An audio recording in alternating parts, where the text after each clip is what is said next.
Nous allons parler aujourd'hui d'une construction insolite qui a vu le jour en Afrique. Son avantage, elle permet de produire de l'eau gratuitement dans des régions quasi désertiques. Ce serait donc une solution idéale pour démocratiser l'accès à l'eau dans des régions éloignées. Le principe est simple, emprisonner l'humidité de l'air ambiant. Mais tout d'abord, découvrons en plus sur cette première construction insolite. Cette structure est située dans le sud de l'Éthiopie, au sein du village de Dorzé. Ce n'est pas un bâtiment rituel, bien que dans son importance, il pourrait le devenir. Et pour cause, cette structure donne au village de l'eau propre à volonté. Et le plus important, c'est qu'elle est absolument gratuite. Dans les conditions climatiques propres à cette région de l'Afrique, il ne s'agit pas d'une simple question de commodité dans des villages comme celui-ci. Il y a des millions de puits en Afrique où généralement les filles et les femmes vont chercher l'eau. En moyenne, cela prend beaucoup de temps, près de 6 heures par jour. Un château d'eau de ce type est un vrai changement pour la population locale.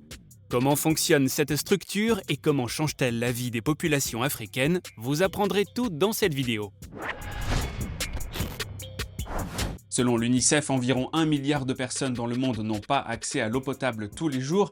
Des milliers de jeunes enfants souffrent de maladies liées à une mauvaise hygiène et au manque d'eau, pouvant aller jusqu'à des dommages irréversibles pour la santé, voire la mort. Malheureusement, l'organisation estime qu'en 2030, des milliards de personnes seront privées d'eau potable si les choses n'avancent pas 4 fois plus vite qu'aujourd'hui. Il y a urgence, notamment dans les pays en voie de développement. L'un de ceux qui tentent de résoudre ce problème est le projet italo-américain Warka Water, qui construit des tours en Afrique pour recueillir l'eau à partir de la pluie et du brouillard.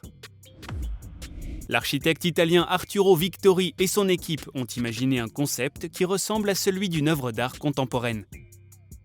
Outre ce design moderne, la mission qu'ils se sont fixée est de fournir de l'eau potable et des installations sanitaires. Pour atteindre cet objectif, ils souhaitent à la fois construire les infrastructures nécessaires, mais également dispenser des formations techniques pour la construction, l'exploitation et l'entretien. L'enjeu est de former la population locale pour la rendre autonome aujourd'hui, mais également pour les générations à venir. La Warka Water est une solution d'ingénierie pensée et designée pour produire de l'eau. Une maille légère, en nylon et en fibre de polypropylène, est attachée à la structure en bambou. Grâce au refroidissement rapide au crépuscule, alors que l'air reste chaud, cela crée un effet de rosée. Ainsi, la maille devient un cadre pour l'eau issue de la condensation de l'air. L'eau récoltée s'écoule alors, sous l'effet de la gravité, dans un réservoir situé à la base de la structure, empêchant l'eau de s'évaporer. Pour accéder à l'eau directement, un robinet de sortie sur le réservoir permet de se servir. Pour conserver au mieux l'eau, la partie inférieure de la structure est protégée par une tente non transparente. Il faut savoir qu'une seule structure peut produire de 80 à 100 litres d'eau par jour. Cette eau ne suffirait que pour une demi-journée pour un Européen et seulement un quart de journée pour un résident des États-Unis. Mais pour la population locale, il s'agit d'une véritable aubaine qui leur apporte sécurité et confort. De plus, cette structure ne risque pas de s'envoler ou de casser avec le vent, une bonne nouvelle pour les jours avec une mauvaise météo. Et pour cause, le bambou est réputé pour sa solidité et sa grande flexibilité, ce qui lui confère donc cette grande résistance aux conditions climatiques. Autre avantage majeur, elle n'a pas besoin d'électricité.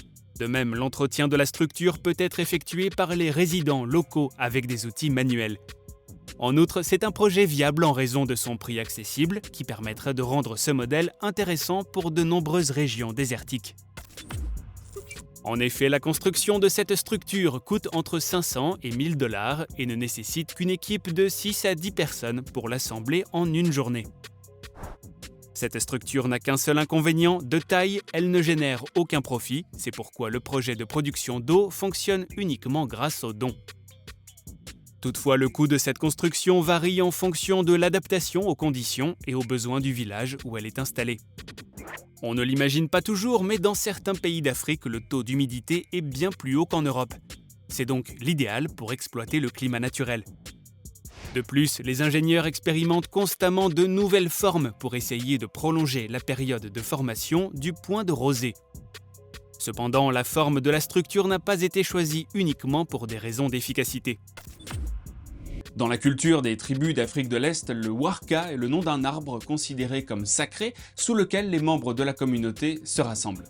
Il s'agit du lieu de rassemblement pour discuter ou prier. Et les créateurs du projet ont voulu rendre hommage à la tradition, pas seulement en reprenant le nom. Et pour cause, chacune de ces constructions est conçue selon les principes du biomimétisme pour être le centre du village en termes de design et d'efficacité. Le biomimétisme est une approche qui propose de puiser dans le génie du vivant une source d'innovation durable. Il consiste à observer et à reproduire des propriétés essentielles d'un ou plusieurs systèmes biologiques pour mettre au point des formes, des matériaux et des procédés à la fois innovants et durables. Et dans ce sens, le nom de Warka convient parfaitement à cet arbre naturel ou artificiel qui apporte eau et fraîcheur aux habitants ainsi que de l'ombre. On peut s'y réunir pour résoudre les problèmes de la tribu et réfléchir à un avenir meilleur.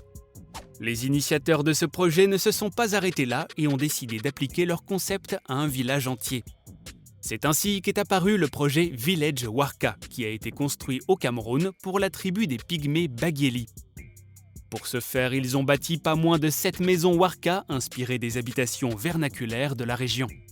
Construites à l'aide de matériaux naturels et locaux, ils ont eu recours à d'anciennes techniques de construction en utilisant la terre, l'eau, la pierre, le bois et les fibres naturelles. Les fibres sont fabriquées selon des méthodes traditionnelles à partir de bambou et d'autres matériaux travaillés. Outre ce respect de l'utilisation des ressources locales, ces maisons offrent en plus un niveau d'hygiène et de confort supérieur. Pour l'apport en eau, la construction de 2 tours comme source d'eau alternative permettent d'approvisionner la communauté.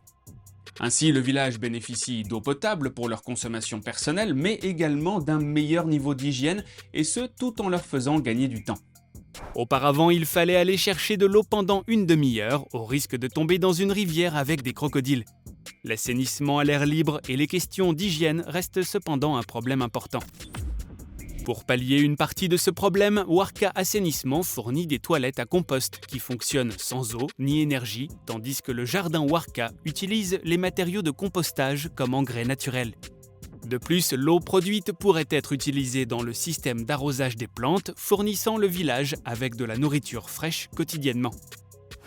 Si ce type de village se répandait à travers le continent africain, il permettrait une amélioration considérable de la qualité de vie d'au moins 1 milliard de personnes. Les femmes auront du temps pour d'autres tâches qu'elles doivent accomplir pour leur famille, et les enfants pourront grandir en meilleure santé et aller à l'école. Alors bien qu'elle existe depuis des années et qu'elle résout un problème majeur qui est celui de l'accès à l'eau potable, la Warka Water n'est pas encore installée partout, elle manque de financement. Elle pourrait littéralement révolutionner l'accès à l'eau potable dans de nombreuses régions rurales. Si vous avez apprécié notre sujet du jour, n'hésitez pas à liker cette vidéo. Pour profiter d'autres vidéos du même genre, abonnez-vous à la chaîne et surtout, laissez-nous des suggestions pour nos prochains sujets. Activez la cloche de notification pour être parmi les premiers à voir nos prochaines vidéos. Et nous on vous dit à très bientôt sur Atech.